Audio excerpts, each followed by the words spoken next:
అందరికీ నమస్కారం. Praise allot Yatharthavadi TV ఛానల్కి స్వాగతం. ఈ యొక్క సిలువ బొట్టు అనేది ఎప్పుడైతే వచ్చిందో ఇక కొంతమందికి సువార్త చేసే భారం లేకపోయినా సేవకు బయలుదేరి ఏ ఆత్మకు సువార్త ఎట్లా చెప్పాలనో తెలియకపోయినా ఈ సిలువ బొట్టును ఈ యొక్క విషయాన్ని ఆధారం చేసుకొని కొంచెం పబ్లిసిటీ తెచ్చుకుందాం, రంజిత్ తోఫర్ గారిని తిట్టుకుంటూ 4 బూతు మాటలు అనుకుంటూ అని చెప్పేసి కొంతమంది బయలుదేరారు. ఎప్పుడెప్పుడు మరి వీడియో అప్లోడ్ అవుద్దా, దాన్ని వెంటనే చూసి దాని మీద ఏమేం మాట్లాడాలా, అక్కసంత బయటకు ఎప్పుడు కక్కాలా, విషయాన్ని ఎప్పుడు జిమ్మాలని చెప్పేసి రెడీగా ఉంటున్నారు అనమాట కొంతమంది గుంటనక్కల్లాగా. అయితే అందులో ఒకడు వీనికి ఏం మర్యాద ఇవ్వాల్సినటువంటి అవసరం లేదు, ఎందుకంటే వీడు ఒక దొంగ పాస్టర్ అన్నమాట. అయితే ఎవడు వీడు అని అంటే ఇలా చూపెడతాను చూడండి. నాకు ఒకరు ఇప్పుడే పోస్ట్ చేశారు. వీడు రంజిత్ తోఫర్ గారిని, షాలేం గారిని గురించి ఎట్లా నీచంగా వీడు మాట్లాడుతూ ఉన్నాడు. ఈ యొక్క పత్తర్ పాష, ఈ యొక్క సువర్క బచ్చెగాడు, వీడు అవలగాడు, వీడు ఏమేమో మాట్లాడుతూ ఉన్నాడు ఇష్టం వచ్చినట్లుగా. వాడు ఏమంటాడంటే, షాలేం గారట ఈ యొక్క రంజిత్ తోఫర్ గారి నిజ భక్తుడట, అబద్ధ బోధకుడు అంటున్నారు. అరే అవులే, నీ పేరేంటిది రండి, ఇది నీ పేరేంటి? ఇలాంటివన్నీ నేను మర్యాదగా మాట్లాడినండి. మీరు ఎవరు కూడా బాధపడొద్దు. మీరు ఎవరైనా సెన్సిటివ్ మైండ్ ఉన్న వాళ్ళు అయితే బాధపడొద్దు. ఎవలగాడు వీడి పేరేంటిదో కూడా తెలియదు. వీని పేరు కూడా ఇలా మెన్షన్ చేయలేడు వీడు, ఈ బుద్ధిహీనుడు. వీని పేరు కూడా వీని మెన్షన్ చేయలేదు. వీని పేరు ఏంటిదేమో ఈ వీడియోలో ఏమైనా ఉండొచ్చు, చూస్తాను ఆగండి. వీని పేరు జాన్ పౌల్ అంట. జాన్ పౌల్ అంట. వీని పేరు జాన్ పౌల్ అంట. వీడు నేనే మొట్టమొదట ఈ యొక్క సిలువ బొట్టును గుర్తించి దీన్ని ఖండించినని అని మాట్లాడుతున్నాడు. వరే బుద్ధిహీనుడా, దీని ద్వారా అనేక మంది రక్షణలోనికి రావడానికి, సువార్త ప్రకటించబడడానికి ఇది ఉపయోగకరంగా ఉంటే నీకు కలిగిన నొప్పేమిటి? రంజిత్ ఓఫీర్ గారు దీనిని గూర్చి ఏం చెప్పారో ముందు నీకు అర్థం కాలేదు. ఆయన చెప్పింది ఒకటైతే దీన్ని నువ్వు ఇంకొక విధంగా విషయాన్ని బయటికి నొక్కి చెబుతున్నావు. ఆయన క్లియర్గా చెప్పాడు. ఎవరి కొరకు చెప్పాడో అది వాళ్ళకి అర్థమైంది. నీకు అర్థం కావాల్సినటువంటి అవసరం లేదు. నీలాంటి వాళ్ళకి అర్థం కావాల్సిన అవసరం అంతకంటే లేదు. నిన్ను నీలాంటి వాళ్ళను ఫాలో కమ్మని రంజిత్ తోఫర్ గారు చెప్పారా? అడిగిన దానికి జవాబు లేదు. గుంటనక్కల్లారా, బొట్టు పెట్టుకొని చర్చికి వస్తే మీకు అభ్యంతరం లేదా? అదే క్రీస్తు బొట్టుగా, సిలువ బొట్టుగా మారుస్తే మీకు అభ్యంతరం ఏర్పడుతుందా? ఎందుకు ఏర్పడుతుంది? అడిగితే ఒక్కదానికి కూడా జవాబు చెప్పే తెలివి లేదు, జవాబు చెప్పడానికి జ్ఞానం లేదు. మాట్లాడతారు బుద్ధిహీనులారా. ఈ సిలువ బొట్టును ధరించినప్పుడు నేను యేసయ్య బిడ్డనని చెప్పుకోవడం మీకు ఇష్టం లేదు. అంటే ఒక వేషధారిలాగా నేను హిందువుగానే మీరు చర్చికి రండి, కానీ క్రీస్తు బిడ్డనని చెప్పుకోండి అని చెప్పుకుంటే మీకు ఇష్టం. కానీ నేను యేసయ్య బిడ్డను అని చెప్పేసి వాళ్ళు చెప్పుకుంటే నీకు అంటే సిలువకు శత్రువులు రా మీరు. సిలువకు శత్రువులు మీరు. డైరెక్ట్గా సిలువ గుర్తును ఎందుకు మీరు వ్యతిరేకిస్తున్నారు? షాలేం రాజు గారు ఆయన కొన్ని లక్షల మందిని రక్షణలోనికి, సత్యంలోనికి నడిపించినటువంటి దైవజనుడు. ఆయన సేవలో నీ సేవెంతరా? నీ సేవెంత అని లెక్కెంత? అసలు నీలాంటి వాళ్ళు గుడ్డరకాణలను కొంతమందిని పోగేసుకోవడానికి ఇదొక ఛాన్స్గా వాడుకోవాలని చూస్తున్నటువంటి గుంటనక్కవు నువ్వు. నీ బోధ ఏందిరా? నీ బోధ సరి చూసుకో ముందు. నీ వెనుకేముందో ముందు సరి చేసుకోవడానికి ప్రయత్నం చేయి. 10 మందిని కన్నా ఆమెకు కొత్త కోడలు వచ్చి ఏం లేదే 11వసారి ఇప్పుడు కాన్పుగా అంటుంటే ఏం కాదులే గట్లనే ఉంటుందని చెప్పిందట. అట్లున్నది నీ వ్యవహారం. వారు కొన్ని లక్షల మందిని రక్షణలోకి నడిపించి సువార్త చెప్పి కన్నటువంటి వ్యక్తులు రంజిత్ తోఫర్ గారు, షాలేం రాజు గారు. వారి ఫొటోస్, వీడియోస్ పెట్టుకొని నీ హైలైట్ కావడానికి, నీ యొక్క ఫోకస్ కొరకు వాడుకుంటావా? నువ్వు ఏం మాట్లాడుతున్నావురా? నువ్వు విషయము ఏం మాట్లాడుతున్నావు? నువ్వు మాట్లాడే దాంట్లో ఎన్నడన్నా క్లారిటీ ఉందా? హైందవ క్రైస్తవం గ్రంథాన్ని గురించి తీసావు. అరే బుద్ధిహీనుడా, చిన్నజీయర్ స్వామిని రంజిత్ తోఫర్ గారు అడిగారు, ఇన్ని పోలికలు నాకు యేసులో కనబడుతున్నవండి, 33 కోట్ల దేవతలలో లేదా మీరు అనుకునేటువంటి దేవతలలో ఎవరికి ఈ పోలికలు కనబడుతున్నాయో చెప్పండి అని అడిగాడు. మరి నువ్వన్న పోయి సలహా ఇయ్యలేవేమ్రా? చిన్నజీయర్ స్వామి గారికి నువ్వన్న పోయి సలహా ఇయ్యలేవు. చిన్నజీయర్ స్వామి గారు ఈయన పేరు చెప్పండి అని మరి ఏం చెప్పలేవు, నువ్వు పోయి కూడా ఏం చెప్పలేవు కదా. ఆ పోలికలు ఎవరికి చూపెడుతున్నాయి? వేదాలలో ఉన్నటువంటి పోలికలు యేసుకు చూపెడుతున్నాయి అని రంజితోఫిర్ గారు చెప్పారు. మరి ఇవి ఎవరికి చూపెడుతున్నాయో మీరు చెప్పండి అని చిన్నజీయర్ స్వామి గారిని అడిగారు రంజితోఫిర్ గారు. చిన్నజీయర్ స్వామి గారు జవాబు చెప్పలేదు. బుద్ధిహీనుడు అని ముఖం మీద పెట్టుకున్నప్పుడు. ఇప్పుడు కొంతమంది మతోన్మాదుల దగ్గర డబ్బులు దన్నుకుంటా పాస్టర్లుగా చెలామణి అవుతున్నటువంటి నియటొండలు వాళ్ళతోని మాట్లాడిస్తున్నారు. వాళ్ళతోని మీరు కలుపుకొని మాట్లాడుతున్నారు. అడిగిన దానికి జవాబేదిరా? జవాబేది? జవాబు చెప్పరేమ్రా అబద్ధి కూడా. బుద్ధిహీనుడా, గుంటనక్క సంఘాన్ని పాడు చేస్తున్నటువంటి గుంటనక్క, నీ సమాధానం ఏది? వేదాలలో కనబడుతున్నటువంటి ఆ ఒక లక్షణాలు ఏవైతే ఉన్నాయో అవి ఎవరికి చూపెడితే దానికి జవాబేది? హైందవ క్రైస్తవం గ్రంథము నీ తాతకు కూడా అర్థం కాదు, నీ ముత్తాతకు కూడా అర్థం కాదు, నీలాంటి మెంటాలిటీ ఉన్నోనికి అర్థం కాదు. అయినా అది మొట్టమొదట అది హైందవుల కొరకు సువార్త పత్రిక, సుదీర్ఘమైన సువార్త పత్రికగా రంజితోఫిర్ గారు రాశారు. అయితే నిన్ను చదువుమన్నోళ్ళు ఎవరురా? నిన్ను ఎవరు చదువుమన్నారు? అసలు నువ్వు ఎందుకు చదివినవు దాన్ని? అది సువార్త పత్రిక, రక్షణ లేని వారికి హైందవుల కొరకు అది రచింపబడింది. పరిశుద్ధాత్మ దేవుడు ప్రేరేపించగా రంజితోఫిర్ గారు రాశారు. నీ బ్రతుకును నువ్వు పబ్లిసిటీ చేసుకోవడానికి, నిన్ను హైలైట్ చేసుకోవడానికి వీళ్ళ విషయాలన్నీ నువ్వు తీసుకొని మాట్లాడితే ఊరుకుంటారు అనుకుంటున్నావా? జాగ్రత్త. నువ్వు ఇష్టం వచ్చినట్టుగా మాట్లాడుకుంటా నీ బతుకు తెరువు కొరకు ఇష్టం వచ్చినట్టుగా మాట్లాడితే బాగుండదు. ఏంటిదిరా నువ్వు మాట్లాడుతున్నది? బరబ్బరగా సిలువ ఉద్యమం చేస్తాం, సిలువ బొట్టు ఉద్యమం చేస్తాం. నేను ఈ సందర్భంగా అందరికీ తెలియజేస్తున్నా, యథార్థవాది టీవీ వ్యూవర్స్కి, అతి త్వరలో ఒక 500 మంది స్త్రీలతో సిలువ బొట్టు ఉద్యమ సభను మనం ఏర్పాటు చేయబోతున్నాం. ఇలాంటివానికి ఇంకా మండాలి. రంజితోఫిర్ గారు ముందే చెప్పారు, ఎవడెవడు ఔలగాళ్ళు ఉన్నారో వాళ్ళందరూ బయటికి రావాలి అని చెప్పేసి. బుద్ధిహీనులు క్రైస్తవులకు హైందవులకు మధ్య మతాల మధ్య చిచ్చు పెట్టడానికి, వారి దేవీ దేవతలను దూషిస్తూ ద్వేషిస్తూ బోధలు చేసేటువంటి ఇలాంటి పిచ్చి బోధకులు, మత సామరస్యాన్ని చెడగొట్టేటువంటి జాన్ పాల్ గా అన్నటువంటి పిచ్చి బోధకులు చేయడం వల్లనే ఈనాడు మత సామరస్యం దెబ్బతిన్నది. చెడిపోయినటువంటి మత సామరస్యాన్ని పౌలు పద్ధతిలో తిరిగి దాన్ని బాగు చేయడం కొరకు రంజితోఫిర్ గారు లాంటి వారు పూనుకుంటే ఇలాంటి వానికి ఇష్టం లేదు. సాతాను దూరిండు వీళ్ళ లోపల. ఇలాంటి వాళ్ళు ఎంతమంది ఉన్నారో అంతమంది మీరు పోగైనా పర్వాలేదు. అతి త్వరలో సిలువ బొట్టు ఉద్యమ మహాసభ జరగబోతుంది. దీనికి ఎవరెవరు మీరు రాబోతున్నారో చాలామంది నాకు కాల్స్ చేస్తూ ఉన్నారు. రంజితోఫిర్ గారు అద్భుతమైనటువంటి ఆలోచనతో ఈ సిలువ బొట్టు ఉద్యమాన్ని సువార్త ప్రకటన కొరకు ఉపయోగిస్తున్నారండి అని కొన్ని వందల మంది స్త్రీలు, 1000 మంది పాస్టర్లు, సువార్థికులు, విశ్వాసులు కాల్స్ చేస్తున్నారు. కొన్ని మెట్టుకు నేను కొన్ని అప్లోడ్ చేయగలిగాను. ఇంకా చాలా మెసేజ్ చేయలేదు, చాలా ఆడియో కాల్స్ చేయలేదు నేను. అతి త్వరలో సిలువ బొట్టు ఉద్యమ సభ జరగబోతుంది. దీనికి అందరూ కూడా రండి. ఇలాంటి వాళ్ళందరూ ఒక్కటి కావాలా. వీళ్ళంటి వాళ్ళు ఎవడెవడైతే ఇలాంటి బుద్ధిశూన్యులు ఉన్నారో, ఎవరైతే మతాల మధ్య చిచ్చు పెట్టేటోళ్ళు ఉన్నారో, ఎవరైతే ఇతర దేవతలను గౌరవించకుండా దూషించేటువంటి కుసంస్కారులు ఉన్నారో వాళ్ళందరూ ఏకం కానివ్వండి. రంజితోఫిర్ గారు దీనిని సిలువ బొట్టును ప్రతిపాదించడానికి గల ముఖ్యమైన కారణం ఏంటి? ఇతరులకు యేసును పరిచయం చేయడం.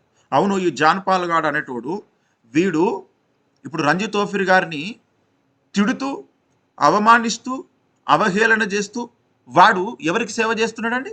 యేసుక్రీస్తు ప్రభుక. ఆయన ఈ తరానికి అపోస్తలుడు. సార్వత్రిక క్రైస్తవ సమాజాన్ని చక్కదిద్దడానికి, బోధలను రిపేర్ చేయడానికి దేవుని చేత పంపించబడినటువంటి ఈ తరం అపోస్తలుడు, ఈ తరం ప్రవక్త. ఆయన పేరు వాడుకొని వీడు హైలైట్ కావడానికి వీనికి సేవ ఎక్కడిది? వీనికి ఏమైనా సేవ ఉన్నదా? ఆయనకు ప్రతిరోజు సువార్త చెప్పాలి, బాప్తిస్మాలు ఇవ్వాలి, రక్షణలోకి నడిపించాలి.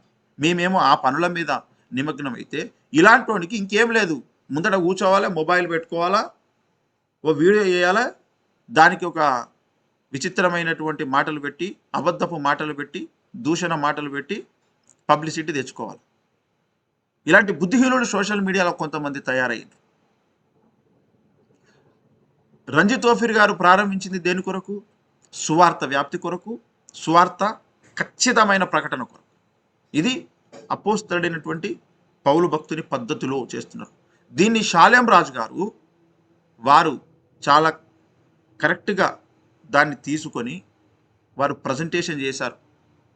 నేను హిందూ కుటుంబంలో నుంచి రక్షింపబడిన వారికి ఏ విధంగా సువార్తను రీచ్ చేయాలనో, ఏ విధంగా వారిని రక్షణలోకి నడిపించాలనో దాని బాధలు మాకు తెలుసు అని ఆయన చెబుతుంటే, ఆయన వీడియోను పట్టుకొని రంజిత్ తోఫీర్ గారిని రైట్ అనడానికి ఆయన ఎంత ప్రయాసపడుతున్నాడో చూడండి అంటూ మాట్లాడుతున్నాడు ఈ బుద్ధిహీనుడు. వీనికి ఒక బోధ లేదు, వీనికంటే ఒక సరైనటువంటి సిద్ధాంతం తెలియదు. ఎవడండి వీడు అసలు? వీడెవడాడు? వాని బతుకుదెరువు కొరకు సేవకు వచ్చినట్టున్నాడు వాడు. మన బతుకుదెరువు కొరకు సేవకు వచ్చి ఇలాంటి దైవజనుల మీద మాట్లాడుతూ వీడియోలు చేసుకుంటా పొట్టబూసుకునేటువంటి వీడు మాట్లాడతాడా? పోనీ నువ్వు ఒక ఉద్యమం దిగిరా, దానికి కూడా మేమే సలహా ఇస్తున్నాం. సిలువ బొట్టు లేని ఉద్యమంది, అసలు బొట్టే పెట్టుకోకుండా వచ్చేటువంటి ఉద్యమం ఇది. నువ్వు మనిషి అయితే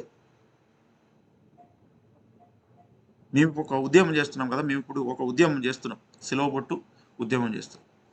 నువ్వు ఒక ఉద్యమం చేయి, బొట్టు లేని ఉద్యమం చేయి. నువ్వు మనిషి అయితే, నీకు సంస్కారం ఉంటే. ఏ సంఘంలోనికి కూడా ఎవరు బొట్టు పెట్టుకొని రావద్దు అనే ఒక ఉద్యమం చేపట్టు. నీకు ఏమైనా సంస్కారం ఉంటే, నువ్వేమైనా మనిషివైతే, రోజు నువ్వు తినేది అన్నమే అయితే, గడ్డి తినకపోతే ఒక ఉద్యమం చేయి. నువ్వు రంజిత్ తోఫీర్ గారిని, షాలేం రాజు గారిని పేరు పెట్టి అని మునగండి అయినవాను బుద్ధిహీనుడా? ఏంటిది నువ్వు మాట్లాడే విషయం ఏంటిది అసలు? ఇలాంటి అవలగాళ్ళు మోపై క్రైస్తవ సమాజంలో క్రైస్తవుల యొక్క పరువు తీస్తున్నారు, మత సామరస్యాన్ని దెబ్బతీస్తున్నారు. చిన్నజీయర్ స్వామి గారు జవాబు చెప్పలేకపోయాడు. హైందవ క్రైస్తవ గ్రంథం రాసిన తర్వాత అందులో నేను వాడినటువంటి శ్లోకాలు, మంత్రాలు ఏవైతే ఉన్నాయో వాటిని మీరు వాడి, వాటి అర్థాలు ఇప్పుడు నేను రాసినవి కాదు, వాటి అర్థాలు ఇవి అని చెప్పేసి మీరు ఒక బుక్ రిలీజ్ చేయండి అని రంజిత్ తోఫీర్ గారు ఆ గ్రంథం రిలీజ్ అయిన ఆ కొద్ది నాళ్ళలోనే, ఆ ప్రారంభ దినాలలో చెప్పాడు. ఇప్పటి వరకు ఎందుకురా రాయలేదు? నువ్వు చెప్పు రాయమని. నువ్వు రాయలేకపోతే రంజిత్ తోఫీర్ గారు హైందవ క్రైస్తవం గ్రంథంలో రాసినటువంటి వివరణ ఏదైతే ఉందో అవే మంత్రాలు, అవే శ్లోకాలు పెట్టి ఒక గ్రంథం రాయించు. నువ్వు ఒక గ్రంథం రాయించి ఇవి యేసుకు చూపెట్టడం లేదండి, ఈ లక్షణాలు ఫలానా గీసుకో ఇంకెవరికో చూపెడుతున్నాయి అని చెప్పేసి నువ్వు ఒక గ్రంథం రాపి. అలాంటిది ఎందుకు చేయలేవు? నువ్వు కానీ నిన్ను వెనుకేసుకొస్తున్న మతోన్మాదులు ఎందుకు చేయలేదు? నిన్ను వెనుకేసుకొస్తున్నటువంటి ఎవడు కూడా ఎందుకు చేయలేదు? ఇప్పటికైనా చేయండి. హైందవ క్రైస్తవ గ్రంథం అనేది హైందవులకు ఒక సువార్త పత్రిక. అది వేదాలలో ఉన్నటువంటి శ్లోకాలు, మంత్రాలను తీసుకొని ఆ మంత్రాల భావము ద్వారా అవి యేసు పోలికలను చూపెడుతున్నాయని సువార్త ప్రకటించారు రంజిత్ తోఫీర్ గారు. అవి యేసుకు చూపెట్టడం లేదని ఒక గ్రంథం రిలీజ్ చేయండి. అది చేసి మాట్లాడండి. ఏదన్నా మాట్లాడేది ఉంటే దాని గురించి నీకేం తెలిసి మాట్లాడుతున్నావురా? బుద్ధిశూన్యుడా, తలకాయల నీకు మెదడున్నదా, పెండున్నదా నీకు? ఏదో మొబైల్ ఉన్నది కదా, ఏదో వీడియో చేసుకుంటా మాట్లాడితే అయిపోద్ది అనుకుంటున్నావా? తెలివి తక్కువ దద్దమ్మా. ఫస్ట్ ఆ బుక్ రాపి. నువ్వు ఎవరితో రాపిస్తావు? రాపి. పోయి చిన్నజీయర్ స్వామితో రాపిస్తావు, పోయి రాపి. పో కూర్చొని రాపించుకొని రాపో. ఫస్ట్ ఆయన రాసిన శ్లోకాలు వాడుకొని అది యేసుకు కాదు ఆ పోలికలని ఎందుకు రమ్మని ఆ రోజు చెప్పలేదు? అడగలేవెందుకు? చిన్నజీయర్ స్వామి గారు ఆ రోజు రంజిత్ తోఫీర్ గారు అడిగిన దానికి మీరు జవాబు ఎందుకు చెప్పలేకపోయారని ఎందుకు అడగలేవు? బుద్ధిహీనుడా, నువ్వు ఎవరి వైపు ఉన్నావు? క్రీస్తు వైపా?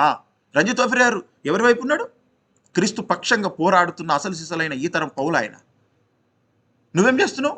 సత్యబోధకులను దూషిస్తూ సంఘంలో చీడ పురుగులాగా తయారైనవు.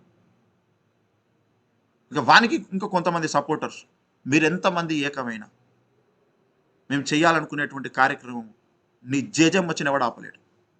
మేము ఖచ్చితంగా చేసి తీరుతాం. ఏం చేస్తారా మీరు? ఏం చేస్తారో చేసుకోపండి. నీలాంటి వాళ్ళు 1000 మంది ఏకమైన, ఈ 1000 మంది ఏకమైన రాసి పెట్టుకో. సిలువ ఉద్యమాన్ని ఇంకా ఎక్కువగా ప్రతి జిల్లాలో, ప్రతి రాష్ట్రంలోనికి దీని వ్యాప్తిలోనికి తీసుకుపోతాం. నువ్వేం చేయగలుగుతావురా? యేసును ప్రకటిస్తాం, బరాబర్ ప్రకటిస్తాం. నీలాంటి వాళ్ళు ఎంతమంది క్రీస్తు సువార్తకు అడ్డుపడినా, మతోన్మాదుల దగ్గర ఎంతమంది నువ్వు వాళ్ళ కాళ్ళు మొక్కి డబ్బులు దండుకొని తెచ్చుకొని వాళ్ళ పక్షంగా నువ్వు మాట్లాడినా, సిలువ సువార్తను నీలాంటి వాళ్ళు 1000 మంది కాదు 2000 మంది ఏకమైన మమ్మల్ని ఎడబడి ఆపలేడు.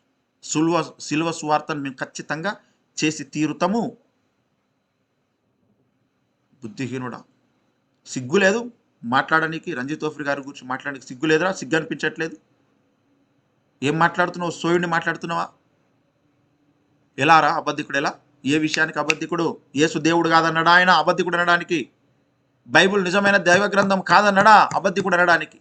అబద్ధికుడు అనడానికి నీ దగ్గర ఉన్న ఆధారాలు ఏంటివో బయటపెట్టు. బయటపెట్టు, నీ దగ్గర ఉన్న ఆధారాలు ఏమిటి? అబద్ధికుడు అనే దానికి అర్థం కూడా తెలియదు. దొంగ అపోస్తలుడు ఏంటిదిరా? దొంగ అపోస్తలుడు అంటే అర్థం ఏంటిది? దానికి అర్థం తెలుసా? మీనింగ్ తెలుసా నీకు? ఎలా దొంగ అపోస్తలుడు అయ్యాడు? నోరుంది కదా అని ఇష్టం వచ్చినట్టుగా మాట్లాడితే బాగుండదు. బాగుండదు. నీ చాలా ఎక్స్ట్రాలు అవుతున్నాయి రోయ్, నీ చాలా ఎక్స్ట్రాలు అవుతున్నాయి. ఇట్లయితే అసలు బాగుండదు పరిస్థితి. నువ్వేమనుకుంటున్నావు? ఇక వీడియోసే పెడతాం గింతే, ఇంకా నేను పెట్టుకుంటే ఇట్లనే పోతా అనుకుంటున్నావేమో. అది ఎక్కువ రోజులు నడవదు రోయ్, అది నడవదు. నీ పబ్లిసిటీ కొరకు ఇష్టం వచ్చినట్టుగా రంజిత్ తోఫ్రీ గారి పేరు వాడుకొని, ఆయన ఫోటోలు, ఆయన వీడియోలు వాడుకొని నా ఇష్టం వచ్చినట్టుగా నేను చేస్తా అనుకుంటే అసలు కుదరదు. వానికి ఎవడు వెనుక సపోర్ట్ చేస్తున్నాడో, ఎవడు వాడిని ఈ విధంగా ఉసిగొల్పి వీడియోలు చేయిస్తున్నాడో ప్రతి ఒక్కరిని కూడా గుంజుతాం బయటికి. ప్రతి ఒక్కరిని బయటకు గుంజుతాం. ఇష్టం వచ్చినట్టుగా నోరు జారి మాట్లాడి అవమానించి ఇష్టం వచ్చినట్టుగా మాట్లాడితే మాకు నచ్చినట్టుగా మేము చేసుకుంటాం. నువ్వెవనివి అడ్డగించడానికి? నువ్వెవనివి అసలు? క్రీస్తు సువార్త కొరకు మేము ఏదైనా చేస్తాం. ఏదైనా చేస్తాం నశించిపోతున్న ఆత్మలను రక్షించడానికి. దేవుని వాక్యం ఖండించనంత మట్టుకు మేము ఏదైనా చేస్తాం. నీకు బైబిల్ అర్థం కాలేదు, పౌలు యొక్క పద్ధతే నీకు తెలియదు, ఆదిమ అపోస్తలుల నడవడికనే నీకు తెలియదు, నువ్వేంద్రా మాట్లాడేది? ఇక నుంచి రంజిత్ తోఫ్రీ గారి గురించి ఎవడైతే నెగిటివ్గా మాట్లాడతాడో జాగ్రత్త. ఆయన రాసినటువంటి గ్రంథాలను అవి చదివి చర్చకు రండిర్రా, కూర్చొని సిద్ధాంత చర్చలు చేద్దాము, మాట్లాడదాం రండిర్రా అంటే ఒక్కడు రాడు. సిలువ బొట్టు ఉద్యమం అని బొట్టు పెట్టుకొని చర్చికి వస్తే పర్వాలేదంట, చచ్చిపోయేదాకా అట్లనే ఉన్నా పర్వాలేదట. అరే బొట్టు పెట్టుకొని హిందువుల లెక్క ఎందుకు వస్తారా? క్రైస్తవులు కండి సిలువ పెట్టుకొని, సిలువ గుర్తు పెట్టుకొని క్రైస్తవులు కండి రా అని రంజిత్ తోఫ్రీ గారు చెప్తే అది వీరికి నొచ్చుకుందంట, వీరికి గిచ్చుకుందంట. అది నీ ఇంట్లో అడుగురా, నీ ఇంట్లో ఎవరన్నా ఉంటే అడుగు వాళ్ళను, వాళ్ళు సరిగ్గా ఆలోచన చెప్తారు నీకు. వాళ్ళకి లేని నొప్పి వాళ్ళకి కానీ ఇబ్బంది నీకేమవుతుందిరా? ఇబ్బంది ఏమరా జాన్ పౌల్, నీకేమి ఇబ్బంది అవుతుందిరా? మీ ఇంట్లో అడుగు, చెప్తారు. సిలువ బొట్టు పెట్టుకొని చర్చికి వస్తే మంచిదా, లేదా సిలువ? అందరూ ఒక విషయం అర్థం చేసుకోండి, రంజిత్ తోఫ్రీ గారు ఏది చేసినా ఆయన క్రీస్తు సువార్త నిమిత్తమే చేస్తారు. ఇది యథార్థవంతులకు తెలుసు, పెద్దవాళ్ళందరికీ తెలుసు. ఈ బచ్చగాళ్ళే ఏదో ఒక విధంగా పబ్లిసిటీ తెచ్చుకుందామని చెప్పేసి మొబైల్ ముందర పెట్టుకొని వీడియోలు చేసుకుంటూ కూర్చున్నట్టు ఆయన అర్థం కాదు. ఎందుకంటే ఆయననేమో ఎవరెస్ట్ శిఖరం ఎత్తు, వీడేనో ఆ లోయలలో తచ్చాడుతూ, ఆ చీకటి బావులలో తచ్చాడుతూ వీడు మాట్లాడుతున్నాడు, ఈ బుద్ధిహీనుడు. ఇలాంటి వాడు ఎవడైనా సరే అరే జాగ్రత్త, ఒళ్ళు దగ్గర పెట్టుకొని మాట్లాడండి. ఇష్టం వచ్చిన నీకు బుద్ధున్న సేవ నువ్వు చేసుకోరా. దేవుడు వాళ్ళకు నడిపించినట్టుగా వాళ్ళు సేవ చేస్తున్నారు. నీకు నచ్చినట్టుగా నీకు దేవుడు ఏదన్నా పిలిపిస్తే ఒకవేళ అది చేయును. ఏందిరా ఇది? సంస్కారహీనుడా, బుద్ధిహీనుడా. ఇక మీదట వీడే ఏ మాత్రం ఎక్కువ తక్కువ నకరాలు చేస్తే ఊరుకునేటువంటి ప్రసక్తే లేదు. వీని మీద కఠిన చర్యలు కూడా తీసుకుంటాం. ఎందుకంటే వీడు చాలా విపరీత ధోరణిలోకి వెళ్తున్నాడు, విపరీత వ్యాఖ్యలు చేస్తున్నాడు. వీని మీద చట్టపరమైనటువంటి చర్యలు కూడా తీసుకుంటాము. ఇలాంటి వాళ్ళు ఎవరైనా సరే చట్టపరమైనటువంటి చర్యలు తీసుకుంటాం ఖచ్చితంగా. కాబట్టి ఖబర్దార్, జాగ్రత్త. ప్రతి ఒక్కరికి కూడా ఇష్టం వచ్చినట్టుగా మాట్లాడుతున్న ప్రతి ఒక్కరు, నీకు దేవుడు ఏదైనా పిలిపించుంటే అది చేసుకోండి, లేకపోతే నోరు మూసుకొని సప్పుడే కూర్చోండి. అంతే తప్ప రంజిత్ ఓఫ్రి గారికి దేవుడు ఏ పిలుపునైతే ఇచ్చిండో, ఆయన ఏది చేయమని ప్రేరేపించిండో అది ఆ పనిలో ముందుకు వెళ్తున్నారు. నీకు నచ్చకపోతే వదిలేసేయి. ఆయన ఎన్నో బోధలను, లేఖన సారాంశంను ఆయన ప్రొజెక్ట్ చేశాడు ఆయన గ్రంథాల ద్వారా. దానికి దేనికి కూడా ఎవ్వడు నోరు వెళ్ళపనోడు ఈనాడు ముందుకొచ్చి అవకాశం దొరికింది కదా, లేకపోతే ఇక నాకు ఇష్టం వచ్చినట్టుగా నాకెవడో మద్దతు ఇస్తున్నాడని చెప్పేసి వెనకెవడో సపోర్ట్ చేసినందుకు ముందుకొచ్చి ఇష్టం వచ్చినట్టుగా మొరుగుతే ఊరుకునే ప్రసక్తి లేదు. ఇక చూస్తారు ఇక మునుముందు. ఖబర్దార్, జాగ్రత్త. మంచిది. ఇంకెవడెవడైతే ఏమేమి మాట్లాడినో మరొక వీడియోతో వస్తా. మంచిది. ప్రైజ్లో.